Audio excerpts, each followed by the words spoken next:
আলোচনাকে আমরা আজকের মতো শেষ করতে চাই। ধন্যবাদ সবাইকে, এবং যারা আমাদের সাথে এই গজলটা পরিবেশন করছেন সবাইকে অসংখ্য ধন্যবাদ।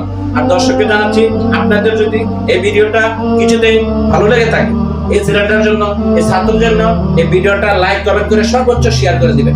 ধন্যবাদ সবাইকে। আসসালামু আলাইকুম ওয়া রাহমাতুল্লাহি কত আশা ছিল মনে যাব মক্কা মদিনা, আমার মনের কামনা তোমার কাছে এই মিনতি, তোমার কাছে এই মিনতি জীবনে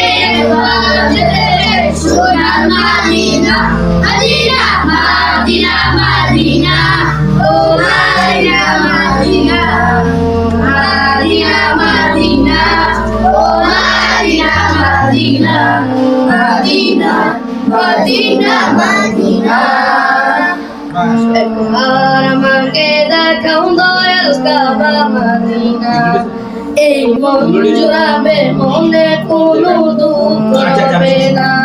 একবার আমাকে দেখাও দয়াল কাবা মদিনা, এই মন জুড়াবে মনে কোনো দুঃখ হবে না। আসসালামু আলাইকুম ওয়া রাহমাতুল্লাহি ওয়া বারাকাতুহু। মাশাআল্লাহ, আলহামদুলিল্লাহ, খুব সুন্দর করে এই তেলাওয়াত দিয়ে যে গজলটা গেয়েছেন, হ্যাঁ, আপনাদের ভালো লাগছে না? জি মাশাআল্লাহ। আপনাদের যদি ভালো লেগে থাকে তাহলে আপনার নাম কি বাবা? তাওহীদ।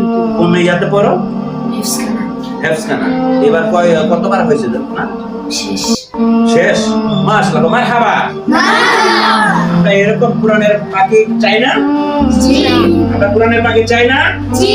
আমরা বেশি বেশি করে কোরআনের পাখি যাতে বাংলাদেশ থেকে, মাদ্রাসা থেকে বাইরে হতে পারে, সেজন্য আমরা কি করব?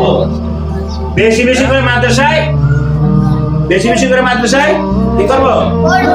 করব এবং আসবো, এবং মাদ্রাসা মিস করবো না, নাকি? মাদ্রাসা মিস করলে কি আমরা ভালো ছাত্র হতে পারবো? তাই বলি যে যেখানে থাকি আমরা মাদ্রাসা কখনোই একদিনও মিস করবো না, ঠিক না? জি। মাদ্রাসা মিস করলে হাফেজ হওয়া যাবে না। ওই যে শেষ, তার কিন্তু হেফজের প্রায় শেষ না? অতি তাড়াতাড়ি সে হেফজ থেকে বাইর হয়ে কিতাবখানা করতে হবে, ঠিক না? অন্য জায়গায় শোনা যাচ্ছে, সে শোনাবে, নাকি? 3 বার 4 বার শোনানো লাগে, হ্যাঁ? আশা করি আপনারা সবাই ভালো করে মনোযোগ দিয়ে শুধু করবেন। একটু ধরো, দেখো, সবার জন্য, সবাইকে বলতেছি, হ্যাঁ, সবাই হাফেজ হবেন, নাকি? সবাই কোরআনের পাখি হবেন, এবং সবার কাছে দোয়া চাইবেন, এবং দেশবাসী